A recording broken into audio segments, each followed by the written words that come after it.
Je vais commencer par une devinette. Qu'est-ce qu'on voit sur tous les objets? Alors, je fais mon père Fouras un peu, hein, vous savez, mais je n'enverrai personne à la mer pour aller rechercher la clé. Hein. Qu'est-ce qu'on voit sur tous les objets? Et qu'est-ce qui cause des batailles à la récré? Non, ça ne vous éclaire pas plus. Hein. Je regarde vos visages, pas plus. Qu'est-ce qui fait chauffer la carte bleue? Non, pas plus. Qu'est-ce qui repose sur du vent? Ah, décidément, hein, on n'est pas en forme ce dimanche. Eh bien, la réponse, ce sont les marques. Hein. Il y a des marques qui s'étalent en gros caractères. Hein.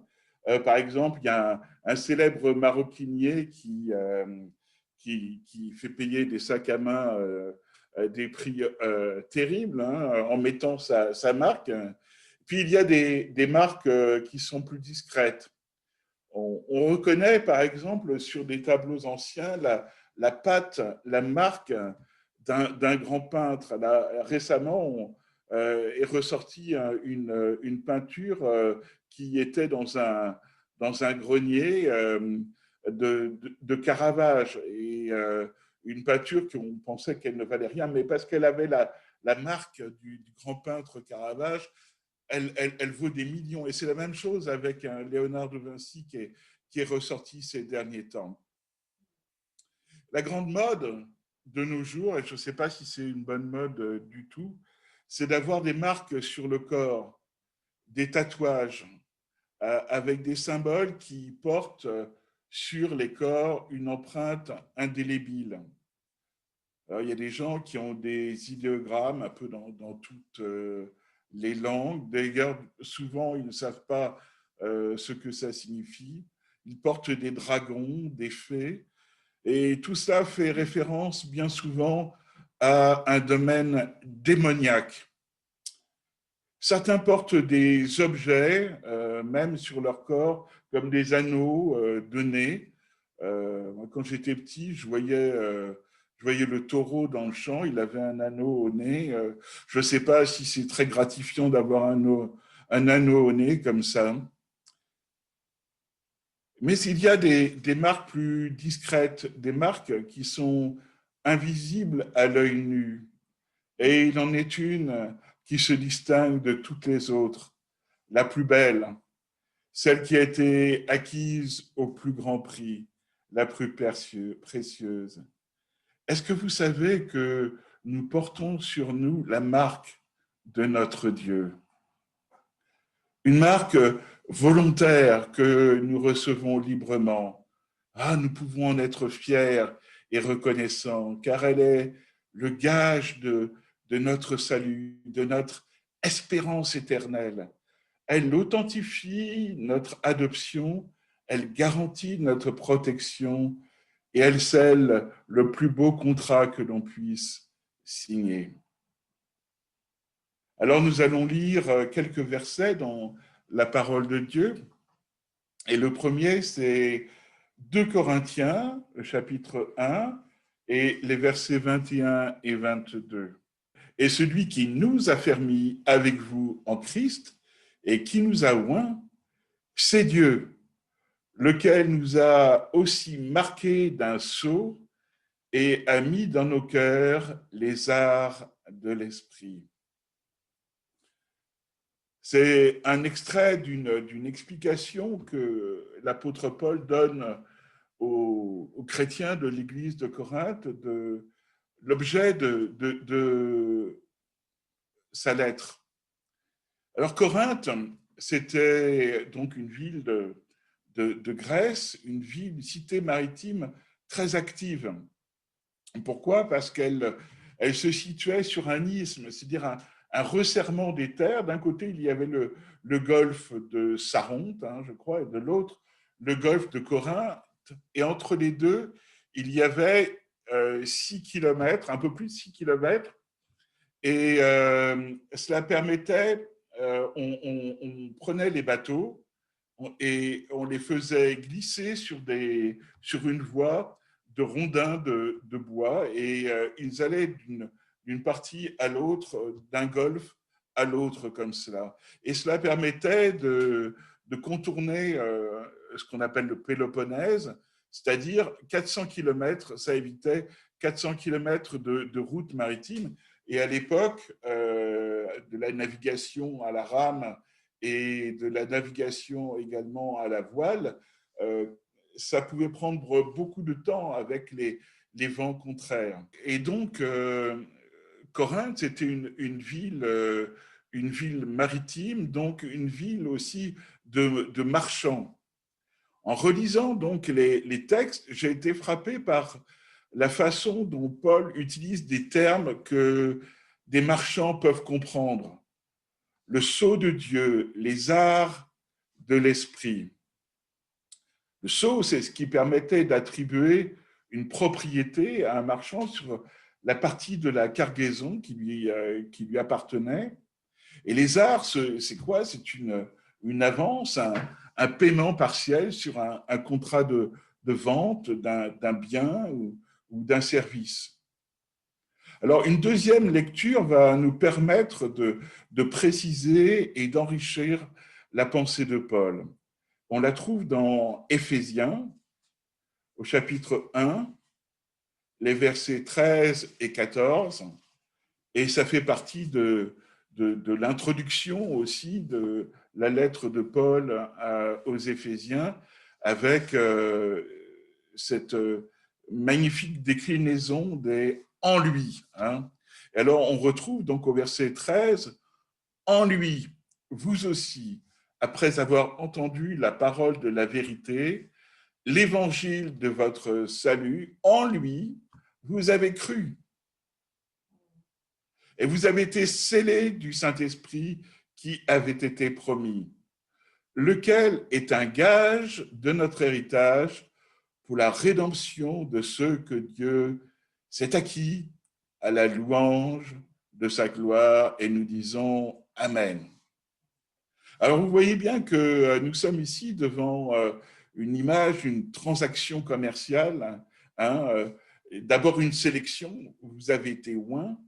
Ensuite, il y a le sceau. Et enfin, il y a les arts de l'esprit ou le gage de notre héritage. Et c'est ce que nous allons voir ensemble, si vous le voulez bien. Alors, on voit d'abord la première chose, l'onction. Dans la première partie de la Bible, dans l'Ancien Testament, l'onction correspond au choix que Dieu fait d'un homme et également de sa mise en capacité d'accomplir la mission qu'il lui assigne. Alors, nous allons donner plusieurs exemples de façon à illustrer cela. Le premier, c'est la façon dont Dieu a choisi un homme pour confectionner tout ce qui était œuvre d'art et la construction du tabernacle. Et il dit dans Exode 31, les versets 1 et 3, « L'Éternel parla à Moïse et dit, « Vois, j'ai appelé par son nom Betsaléel, fils d'Uri, fils de Our, de la tribu de Juda. Je l'ai rempli de l'Esprit de Dieu, de sagesse, d'intelligence et de compétences pour toutes sortes d'ouvrages. » Un peu plus tard, nous voyons dans Nombre 11 comment Dieu a validé le choix des 70 chefs qui devaient juger Israël pour aider Moïse dans sa tâche. Et dans Nombre 11, 25, il est dit « L'Éternel descendit dans la nuée et parla à Moïse. Il prit de l'esprit qui était sur lui et le mit sur les 70 anciens.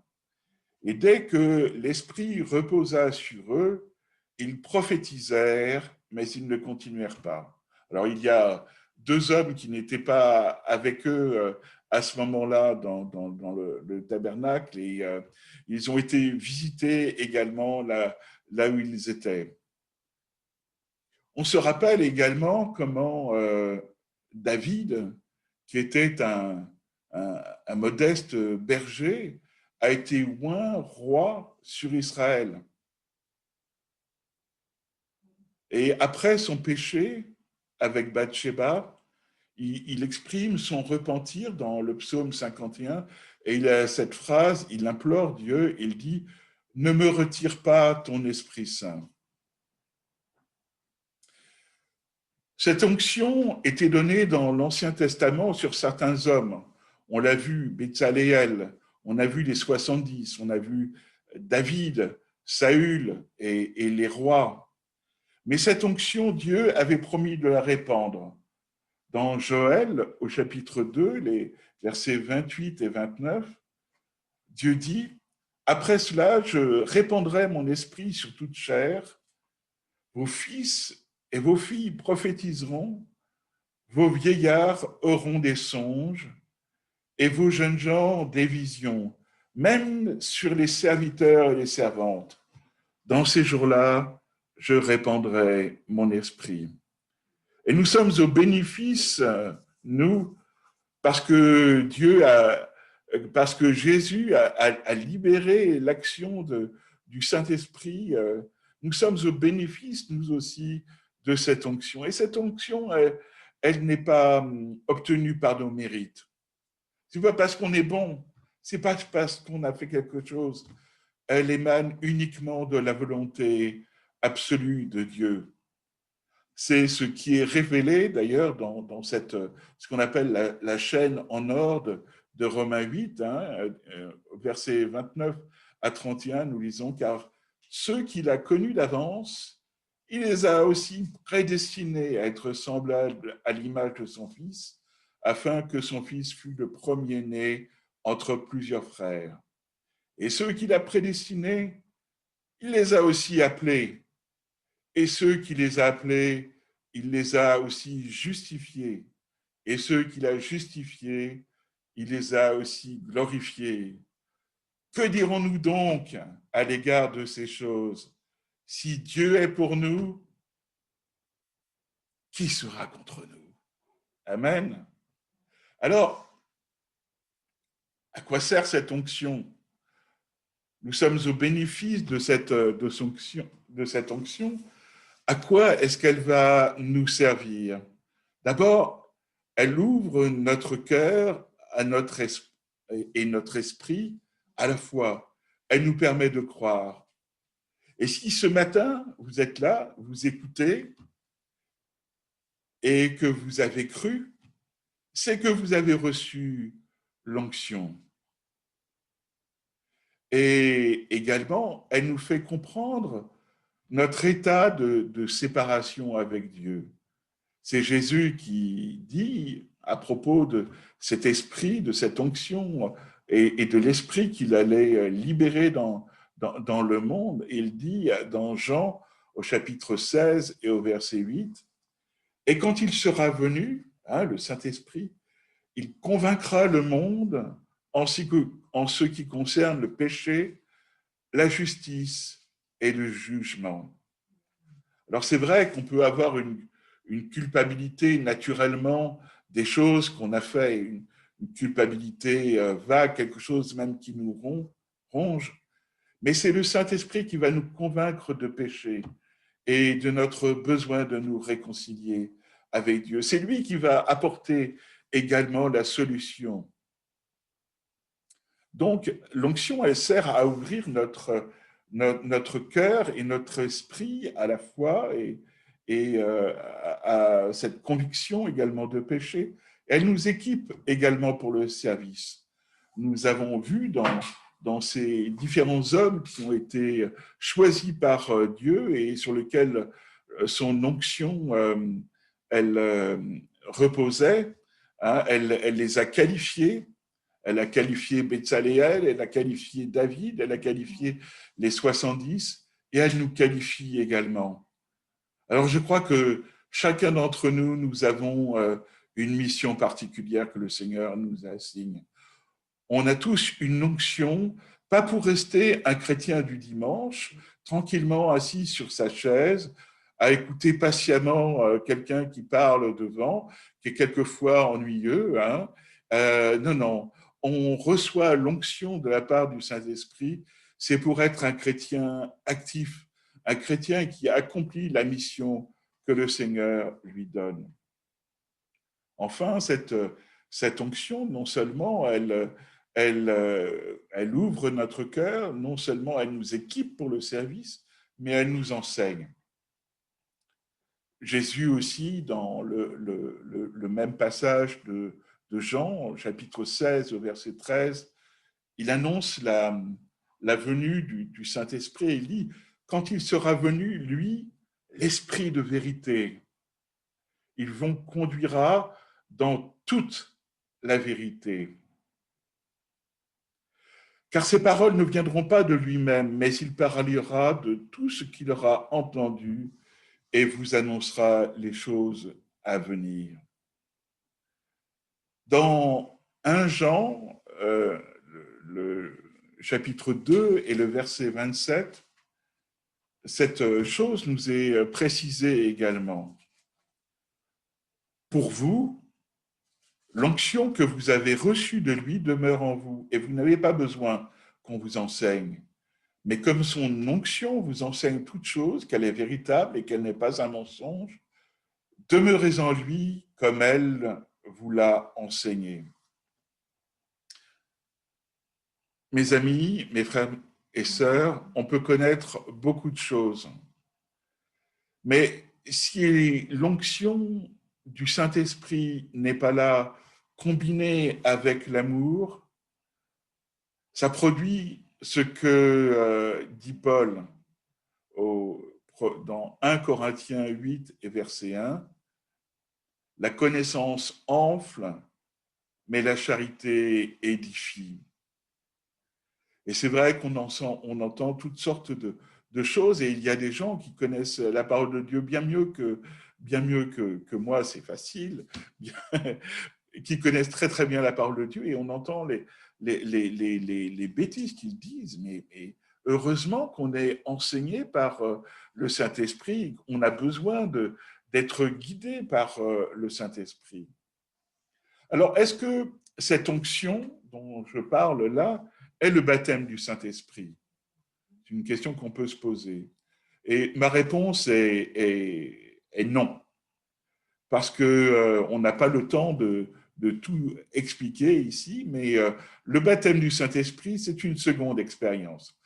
En effet, le baptême du Saint-Esprit nous donne bien une puissance et puis également une assurance nouvelle, mais cette assurance n'est pas réservée uniquement à ceux qui sont baptisés du Saint-Esprit. Ça, c'est quelque chose dont je suppose qu'Éric vous parlera dans un message suivant.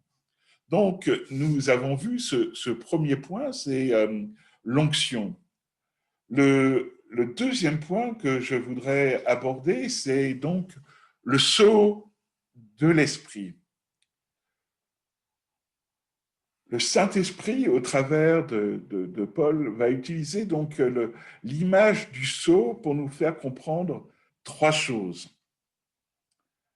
D'abord, le sceau, c'est une marque de propriété.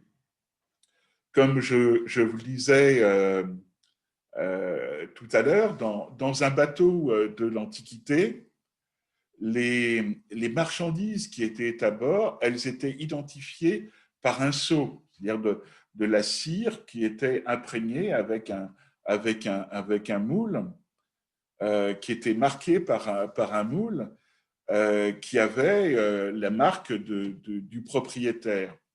Et d'ailleurs, encore maintenant, les grands porte-conteneurs, hein, moi j'ai travaillé dans ce métier-là, les grands porte-conteneurs, chacun des conteneurs est équipé d'un scellé pour fermer le conteneur. Hein.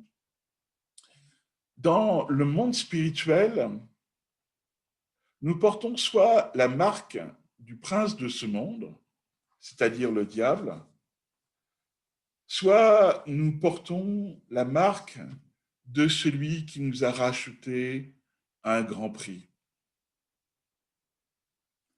Que personne ne dise ni Dieu ni maître, que personne ne dise je suis libre, je suis moi. C'est s'illusionner complètement que de penser que nous sommes libres. Si dans notre cœur, nous nous disons que nous croyons en Dieu et que nous nous comportons selon notre bon plaisir, c'est que le sceau n'a pas été apposé, l'onction n'a pas été donnée. Le sceau du Saint-Esprit sur nous, c'est la marque de propriété que Dieu a sur nous. Ce sceau, en deuxième partie, c'est une marque d'authenticité. Alors, dans notre pays, vous savez, il y a le garde des sceaux, hein, euh, toujours très souriant. On le reconnaît bien, hein, et il travaille dans la chancellerie. Et dans son bureau, il y a la presse, il y a une grande presse qui sert à sceller les documents et à authentifier les actes juridiques et les documents importants de notre pays. Et d'un coup d'œil, on peut comparer un sceau et l'original. Et cela nous rassure, nous, sur notre élection.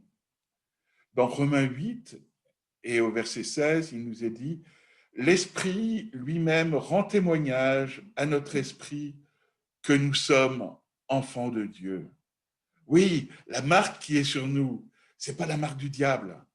La marque qui est sur nous, c'est la marque de notre Seigneur. Amen. On peut comparer ce sceau à l'original. Nous portons l'empreinte de notre Dieu.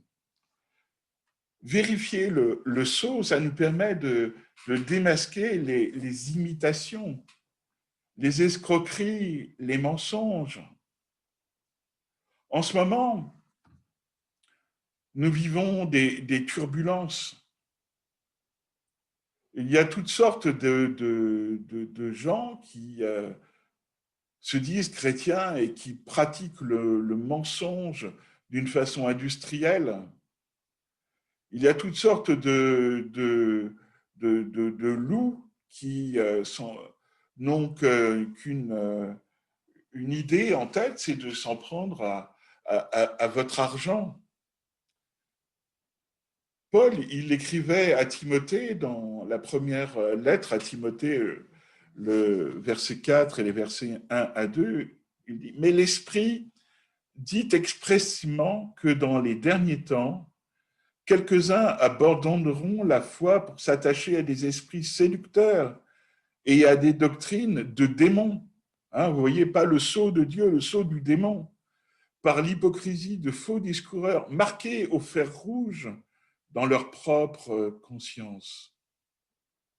Ah, regardez le sceau. Regardez le sceau qu'il y a sur les discours des gens que vous regardez sur YouTube ou sur Facebook. Regardez le sceau et regardez si la croix, elle est bien là. Si le message de la croix, elle est bien prêché. Si le message du Saint-Esprit est bien prêché. Si le message de la repentance est bien prêché. Parce que le sceau, c'est une protection. Le sceau, c'est une marque de propriété. Et si on s'attaque aux marchandises qui sont marquées du sceau, on s'en prend aux propriétaires. Et le voleur peut essayer de les voler. Mais notre Dieu, il est tout-puissant. Il sait tout. Il voit tout. Vous savez, quand Jonas a reçu l'ordre d'aller à Ninive, hein, il détestait les Ninivites. Il voulait qu'ils meurent. Il voulait que le jugement de Dieu tombe sur Ninive. Alors, au lieu de ça, au lieu d'aller à l'est, il est parti à l'ouest, il a embarqué sur un navire, il s'est mis dans la cale. Mais dans la cale, Dieu voyait Jonas. Dieu voyait Jonas. Et là où nous sommes, même si quelquefois nous faisons des choses qui ne sont pas bien, le Seigneur nous voit au fond de la cale. Et si on s'en prend à nous qui portons son sceau, on s'en prend à lui, on s'en prend au propriétaire. Et notre Dieu, il est tout-puissant. Amen. Et c'est ce que nous dit l'apôtre Paul dans Romains 8, les versets 38 et 39. Il dit, « Car j'ai l'assurance que ni la mort, ni la vie, ni les anges, ni les dominations, ni les choses présentes, ni les choses à venir, ni les puissances, ni la hauteur, ni la profondeur, ni aucune créature ne pourra nous séparer de l'amour de Dieu manifesté en Jésus-Christ, notre Seigneur. Amen. » Et d'une manière un peu plus douce, Jésus, en parlant aux pharisiens dans Jean chapitre 10, verset 28, il utilise cette image du bon berger. Vous savez que les brebis, elles sont aussi marquées, hein, alors pas d'un sceau, mais elles sont marquées également de la marque du berger. Il dit, « Je leur donne la vie éternelle et elles ne périront jamais. Et personne ne les ravira de ma main. » En fait, les seuls qui peuvent échapper à la protection, c'est si nous-mêmes nous brisons le sceau, si nous nous écartons. Mais sinon, nous ne devons pas avoir peur. Nous ne devons pas avoir peur. Le sceau est notre protection. Parce que le sceau, ce n'est pas simplement une marque de propriété, une marque d'authenticité, c'est une protection. Le troisième point, le gage de notre héritage, les arts de l'esprit. Alors, c'est un langage juridique du droit des contrats. Hein. Un gage, des arts. Vous savez que Paul, quand il était à Corinthe, il vivait de son travail. Hein. Il était faiseur de tentes. Il était là, associé avec Priscille et Aquilas. Et donc, dans ce genre de métier, hein, parce que faire une tente, c'est un travail qui est long et les matières premières coûtent cher, hein, généralement. Qu'est-ce qu'on fait? Eh bien, quand on passe un contrat en quelque sorte pour acheter une tente, eh bien, on donne un acompte, on donne des arts. Hein. Et des arts, qu'est-ce que c'est? C'est quand donc l'acquéreur paye un montant en avance en attendant la réalisation complète du contrat. Et s'il ne prend pas la marchandise, il perd son argent. Et si celui qui doit fournir le service ou la marchandise ne verse pas, ne remplit pas son contrat, eh bien, il paye 2 fois le montant qui a été déposé. Le gage de notre héritage, les arts de l'esprit. Vous savez, de nos jours, on a tendance à se moquer des serments et des contrats.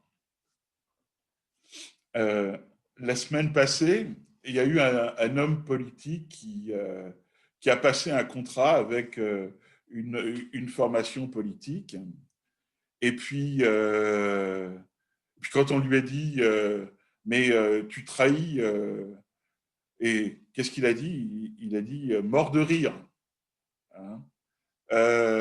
Et puis finalement, ses anciens amis politiques l'ont rattrapé au tournant et finalement, il a fini par reprendre sa parole. Mais qu'est-ce que c'est que ce monde? Qu'est-ce que c'est que ce monde? Et les hommes politiques nous donnent peut-être le mauvais exemple, mais regardez dans la vie, regardez autour de vous, où est l'honneur, où est la dignité.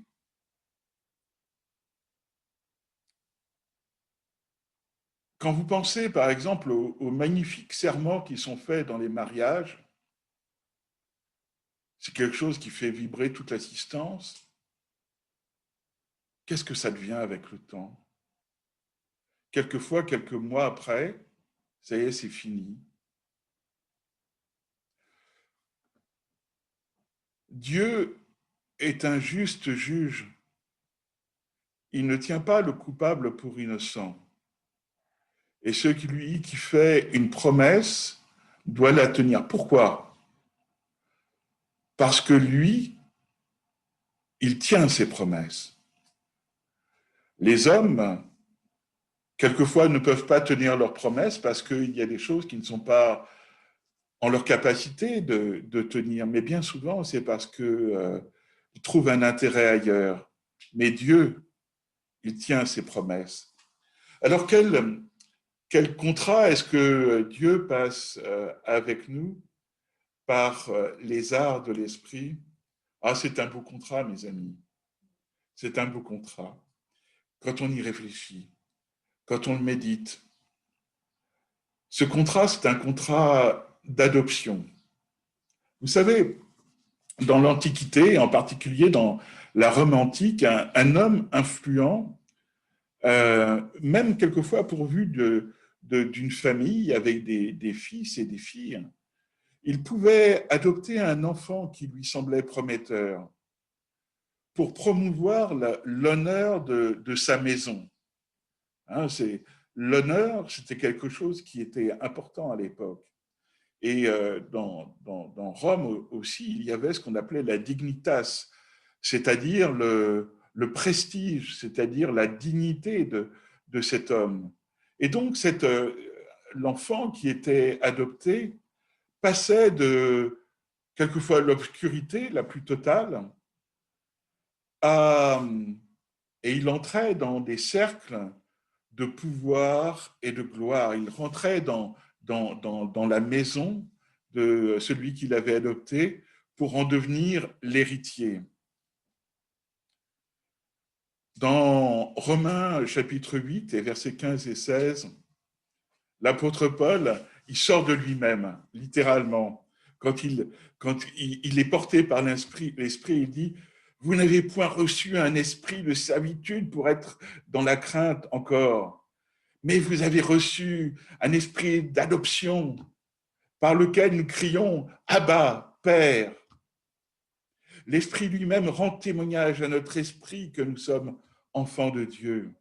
Et un peu plus bas, il dit « Mais nous aussi, nous avons les prémices de l'Esprit.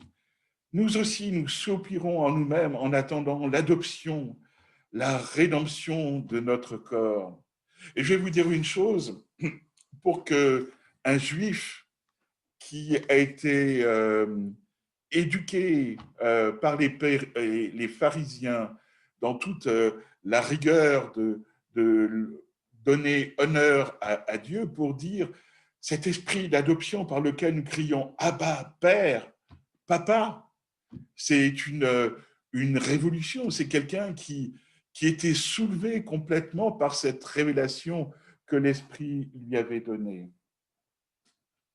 Alors, pour reprendre cette image de la marchandise à bord d'un bateau, nous avons été choisis, nous avons reçu l'onction de l'Esprit, nous avons été scellés du Saint-Esprit, mais nous ne sommes pas encore arrivés à destination.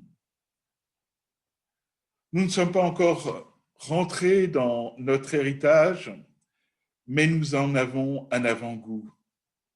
Et si nous nous retrouvons ici ce dimanche à célébrer les louanges de Dieu, à chanter sa grandeur, à proclamer sa gloire, c'est pas parce que nous y sommes obligés. C'est pas parce que nous sommes dans la crainte. Si nous nous retrouvons pour ce culte, c'est parce que notre âme goûte déjà aux arts de l'esprit qui sont un gage de notre héritage. Amen. Alors, pour terminer, comment recevoir cette onction? Comment recevoir ce sceau, ces gages de notre héritage, si nous ne les avons pas reçus encore? Peut-être que parmi ceux qui nous écoutent sur Zoom, là, ou également plus tard sur YouTube, quand la vidéo sera publiée, peut-être qu'il y a des gens qui disent, mais vous parlez de quoi cette chose-là? Je comprends un peu, mais pas tout à fait. Je voudrais l'expérimenter, je voudrais le connaître, je voudrais savoir qu'est-ce que c'est que cette onction dont vous parlez, je voudrais savoir ce que c'est que ce sceau, ces gages, cet héritage. Ça me paraît bien, moi, tout ça. Pour apposer un sceau, il faut faire fondre de la cire et presser fortement le sceau sur la cire pour l'associer au document. Pour nous, ce n'est pas sur un document, ce n'est pas sur un objet que le scellé est apposé, mais c'est sur notre cœur. Et il n'y a qu'un endroit où il peut être apposé, et que d'une façon. Dans ce contrat que nous scellons avec Dieu, le lieu du scellement n'est pas le bureau de monsieur le garde des Sceaux, monsieur Dupond-Moretti, mais c'est sur la croix où Jésus a donné sa vie. L'apôtre Paul, dans son épître aux Galates, au chapitre 2 et au verset 20, il dit, c'est le verset pour moi le plus difficile à comprendre de la parole de Dieu, c'est « J'ai été crucifié avec Christ. Et si je vis, ce n'est plus moi qui vis, c'est Christ qui vit en moi. Et si je vis maintenant dans la chair, je vis dans la foi au Fils de Dieu qui m'a aimé et qui s'est livré lui-même pour moi. Je suis crucifié avec Christ et les meurtrissures de Christ, les clous, les traces des clous dans les mains, la trace du coup de lance sur le côté, ça fait partie de nous maintenant. C'est la marque qui est apposée sur nous. Nous sommes scellés spirituellement en Christ. Et vraiment pour conclure, juste un verset, parce que j'ai du mal à faire une prédication sans citer le Cantique des Cantiques. Et ce sceau, c'est l'image du serment entre le bien-aimé et la bien-aimée. Dans le Cantique des Cantiques, chapitre 8 et le verset 6, il est dit « Mets-moi comme un sceau sur ton cœur, comme un sceau sur ton bras, car l'amour est fort comme la mort. » Que le Seigneur vous bénisse et vous permette de vous réjouir de cette onction que vous avez reçue, de ce sceau qui est sur votre cœur, sur votre bras, que vous vous réjouissiez également des gages, des arts de votre héritage. Amen. Avant de nous quitter, 2 informations importantes pour vous. La première, c'est un nouveau rendez-vous sous forme de live tous les samedis de 18 à 20 heures avec le pasteur Éric Mercantia. Au programme, accompagnement dans la prière et réponse à vos questions. La seconde information, c'est l'invitation à participer sur Zoom à nos cultes à 10 heures et à nos réunions du mercredi 20 heures. Vous retrouverez tous les renseignements sur notre site internet et également dans la description sous cette vidéo. Que le Seigneur vous bénisse.